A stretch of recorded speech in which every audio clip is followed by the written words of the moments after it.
નસવાડી તાલુકાના ડુંગર વિસ્તારની એક ગામની પરિણીત યુવતીએ ઝેરી દવા પી જીવન ટૂંકાવ્યું.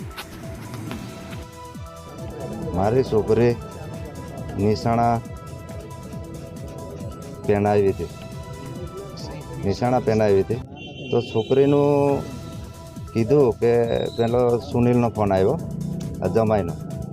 જમાઈનો ફોન આવ્યો. જમાઈએ કીધું કે તમારી છોકરીને જરા કહું કે આવું ને આવું થયું છે.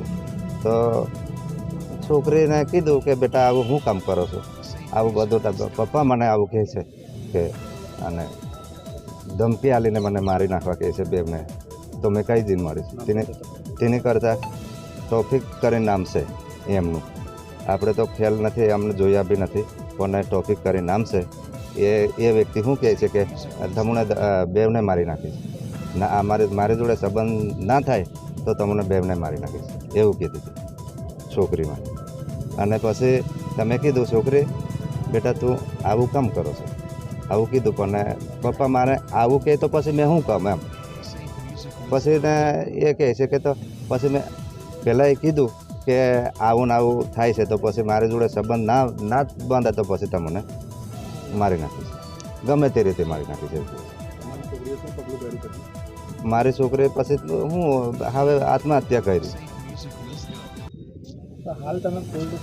પોલીસ સ્ટેશને આવ્યા છે પણ અત્યાર સુધી કોઈ નિરાકરણ આવતો નથી. પોલીસે તો આમ સારું એમ કર્યા કરે છે પણ અત્યાર સુધીને કોઈ એવા એ નથી કહેતા. અમે 10:30 છે. હા, સવારના 10:30. તમારી શું માંગ છે? અમારી માંગ છે તો પહેલો આરોપી તો એમના ઉપર તો ફરિયાદ દાખલ નહીં. અમે કહીએ એવી રીતે તો એ કરતા જ નથી ને. તો પછી એને આ સુનિલ છે અમારા જમાઈ, એની ઉપર આવશે એવું કહે છે. તો પછી અમારે શું કરવાનું? એ તો નિર્દોષ છે. લાલુભાઈ. સાંજે 10:30 વાગ્યાની આસપાસ જમાઈનો ફોન આવ્યો હતો અમારા પર કે તમારી છોકરી કે કોઈક છોકરા જોડે વાત કરે છે, તો ઉર્મિલાને જરા કહો એમ કરીને ઉર્મિલાને મોબાઈલ આપ્યો હતો. ઉર્મિલાએ અમને એવું કીધું કે તોફિક નામનો માણસ મારી જોડે રહેવા ના આવે તો તને અને તારા પતિને બંનેને મારી નાખીશ એવી ધમકી આપે છે, એવું કહેતી હતી ઉર્મિલા.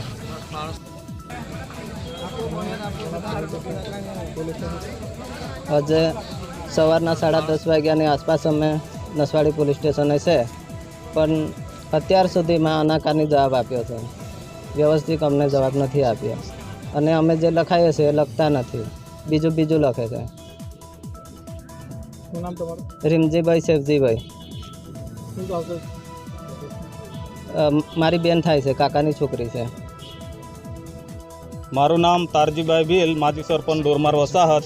હવે મને અમારે ફાટા વસાહતથી આગેવાન સરપંચ શેવજીભાઈ છે એને કીધું કે આપણી નાનાભાઈની છોકરીનું આવી લાલુભાઈની છોકરીનું આવી પોઝિશન થઈ છે, નિશાણા પહેરાવી તે એને કોઈક મોમેડોન હેરાન કરે છે, એના માટે તે લોકોએ હેરાન કરે છે એવું કીધું. અને ત્યાંથી પછી છોકરી ત્યાં પહેરાવી છે અને એને દવા પી લીધી છે અને મરી ગઈ છે. તો આપણે આ બાબતે ગુનો દાખલ કરવાનો હોય સરપંચ તો તમારે નસવાડી પોલીસ સ્ટેશનમાં આવવું પડશે એવું મને કીધું.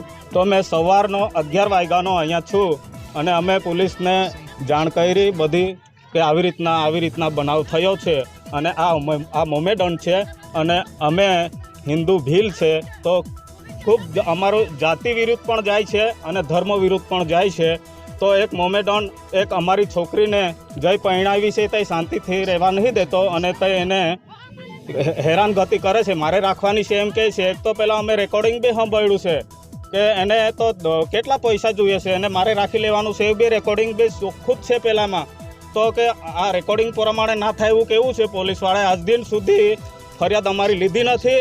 અમારે એક જ માંગ છે કે અમે આદિવાસીઓને અમારી છોકરી જે આત્મહત્યા કરી છે એને જે આત્મહત્યા કરવા માટે મજબૂર કરી છે એના પર એ તોફીક પર અમારે ફરિયાદ થાય અને એના પર ગુનો દાખલ થાય એવી મારી માંગણી છે અમારા સમાજના અગ્રણી વતી અને અમારા ભીલ સમાજ સમસ્ત એક બધા વતી હું એવી માંગણી કરું છું કે આ અમને ન્યાય મળવો જોઈએ.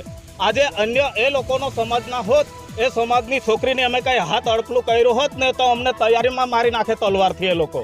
આજે અમારી લાગણી આ લોકો સંભાળતા જ નથી, તો અમારે શું કરવાનું, કઈ જવાનું, કઈ ન્યાય કરવા જવાનું અમારે? પોલીસ શું જવાબ આપે? હા થાય છે એમ કહે છે, પણ હજુ એફઆર ફાડી નથી પેલા માણસ પર. અમે 10 વાગ્યાના છે અહીંયા.